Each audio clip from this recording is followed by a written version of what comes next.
A father murders his son's abuser on live TV. But was it justifiable? Let's find out right now.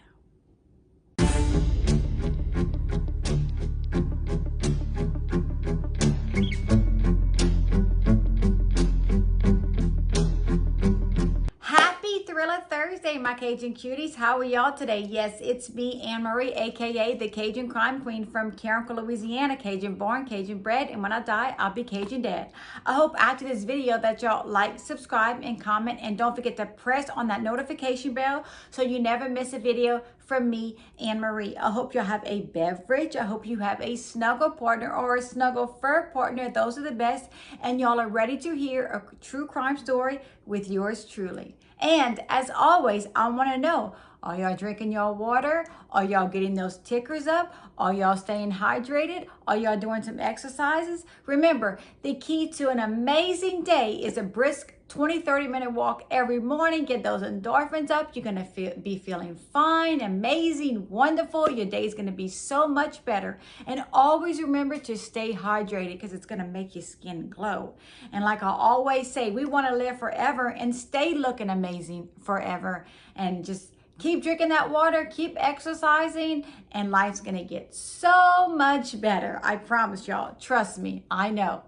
But we're happy, we're breathing, we opened our eyes this morning, another wonderful day. And today, on this beautiful Thursday night, we are going to be discussing a case that is just as sad as yesterday's case.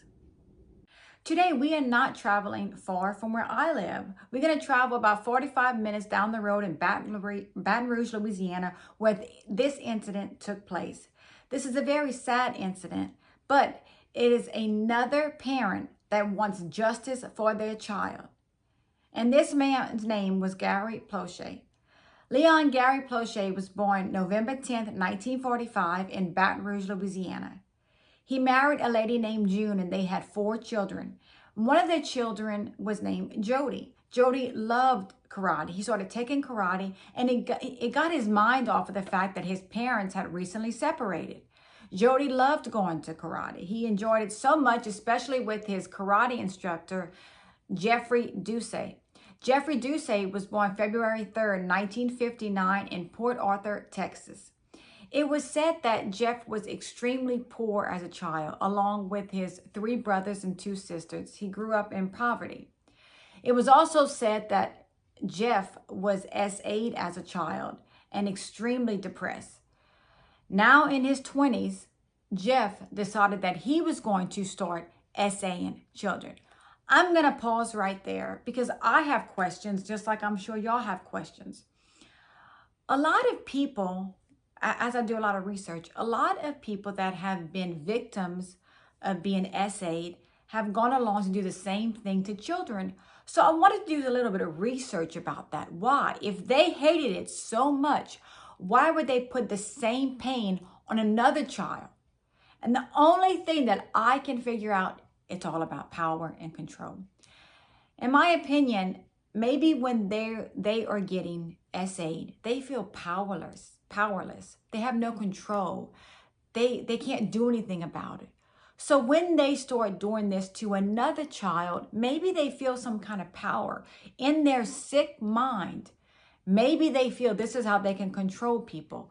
I don't know, but I just don't understand why someone would SA or do anything to hurt a child, especially someone of authority, a karate teacher. It was said that Jeff was so poor while being a karate instructor. He was living in the karate studio. He barely had food to eat. He was just doing what he had to do to survive and teach classes. The Plauche family felt so sorry for Jeff that they would invite him over. They would have him come over for Sunday dinners. Anything they could to embrace him into the family, they would, because they felt so sorry for Jeff, who had absolutely no family in the state of Louisiana. All of the families trusted Jeff Doucet. They had a lot of trust in him. But as we all know, abusers groom not only their victims, but their victims' family, trying to get them all in So they have full trust in them. And that's how they work. That's how they operate. They want to get everyone in so they're trusted by everyone in that family, friends and family included. But Jody quit all other sports and focused only on karate because he loved it that much. In my personal opinion, I think that Jeff encouraged Jody to quit all other sports because he wanted Jody all to himself. Jody said some crazy things started happening during karate. Jody said they would be stretching, and Jeff would accidentally touch a private area and he would say, "Oh, I'm sorry, that was an accident." Or they would be driving and Jeff's hand would end up on Jody's leg and he would say, "Oh, that was an accident." Jody found it very weird, but didn't really look into it because he felt like Jeff was an older brother to him. He looked up to Jeff. He didn't think Jeff would ever hurt him. That was his friend. That was a person that he did karate with. He just thought these things were weird, but it could have been an accident. Jeff and Jody started going on these karate tournaments out of town. And around 1983 is when the abuse started in these motel rooms during these karate tournaments. And it was very, very hard for Jody because he didn't really understand what was going on. He was just a child, around 11 years old. He didn't know what to do. This was sad because he looked up to Jeff. But another incident occurred, and this one I find very weird. It was said that someone saw Jeff kiss Jody on the mouth. And that person told Jody's parents, and they were like, "Oh, it's okay. He's a family friend. We trust him. Don't worry about anything. You know, it's good. It's all good. Trust me." Is it just me, or would y'all find that weird? Would y'all find it weird for y'all child's instructor to kiss them on the mouth? I don't know. That's just my personal opinion. That would be a red flag to me. I would question that tremendously. But remember, Jeff had gained all these families' trust. They all liked him. So maybe in their mind, they're thinking, "Oh, it's just a friendly kiss. That's like his brother. No big deal." But I find that strange, and I would definitely have a red flag with that one.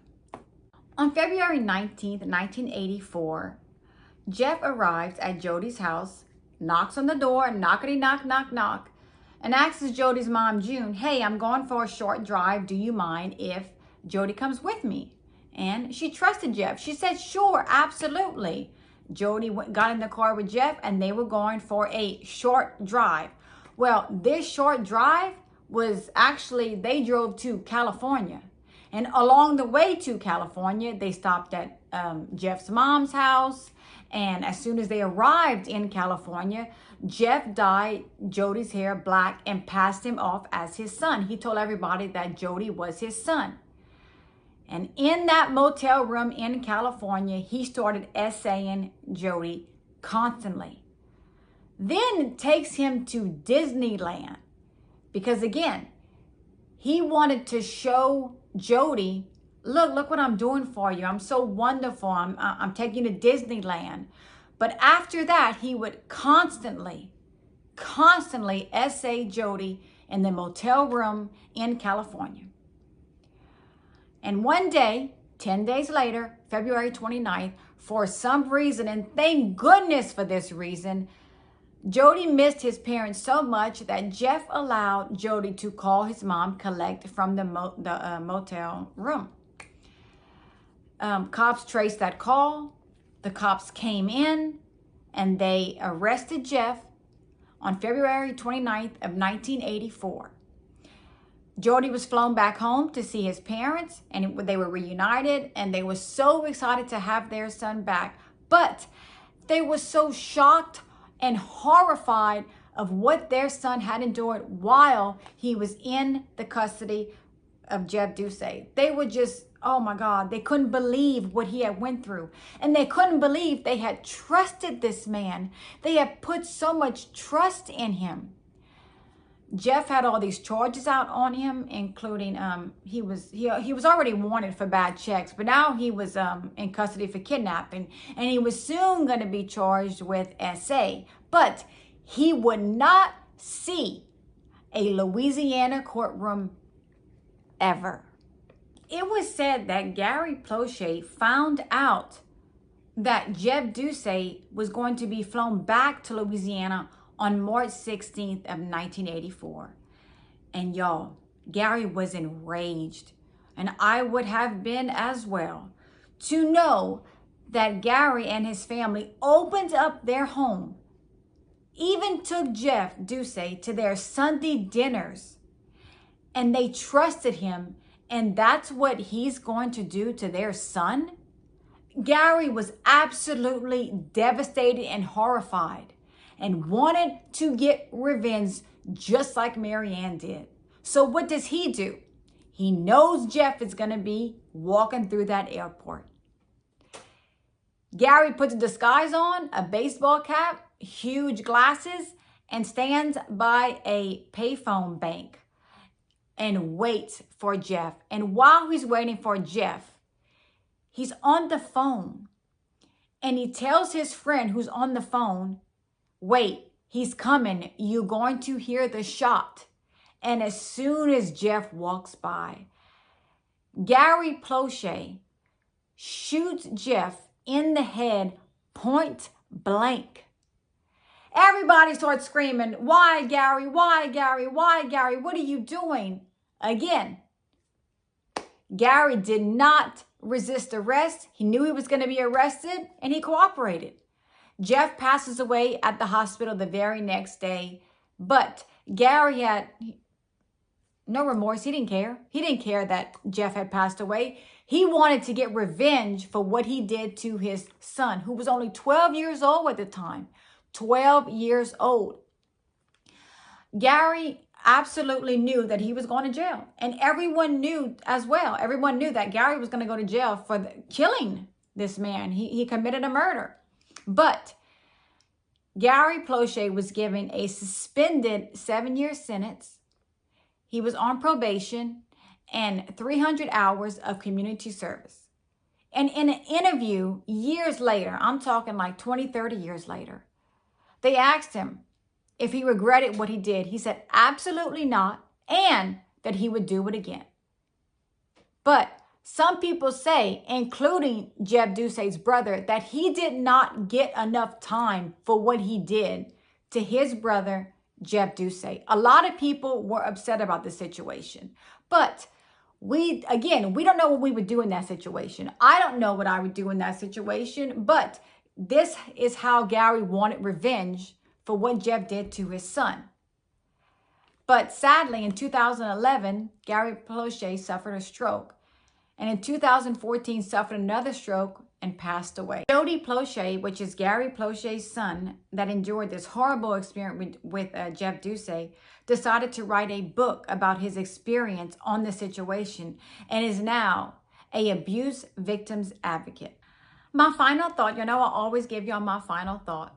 My final thought is, it is very sad that this situation happened. It is very sad that this is how this had to go down.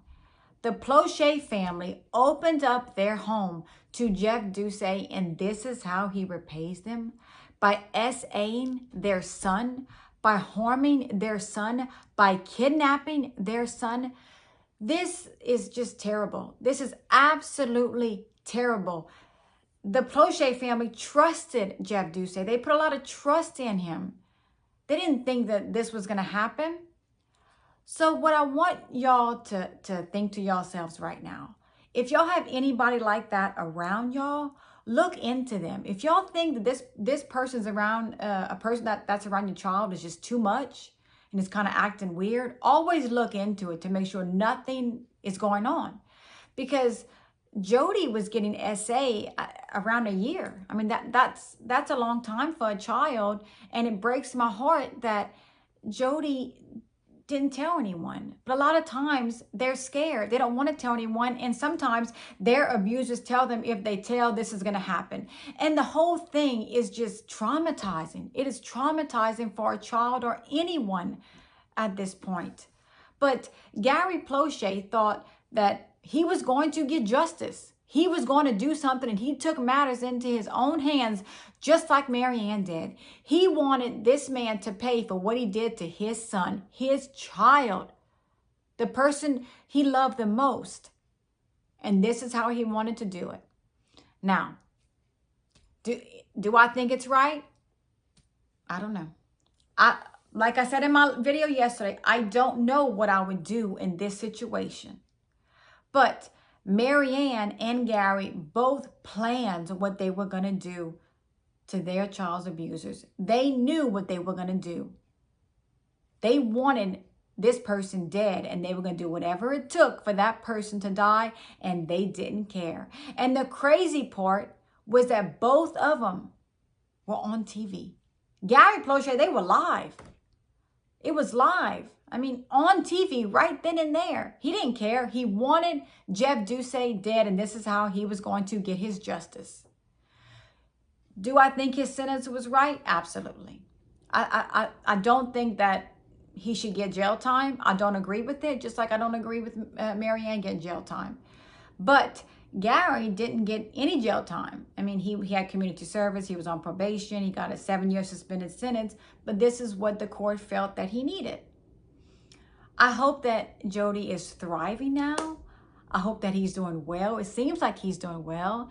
And I hope that y'all enjoyed today's video. I hope that y'all like, subscribe, and comment. And don't forget to press on that notification bell so you never miss a story from me, Anne Marie. And as always, stay safe. Always, always, always be aware of your surroundings. Always make sure that you're in a safe place, in a safe area. And as always, y'all can message me, send me requests, anything y'all need, y'all let me know. I thank y'all all for the love and support. It means the world to me. I couldn't be here without y'all. I could not be sitting in this chair bringing y'all these videos if it wasn't for y'all. And I truly appreciate y'all. I'm very grateful. I love all of y'all very much, and I hope y'all have a great Thursday night and a wonderful weekend. And y'all get ready for next week, because it's another crazy case. Not one, but two. See y'all later. Bye.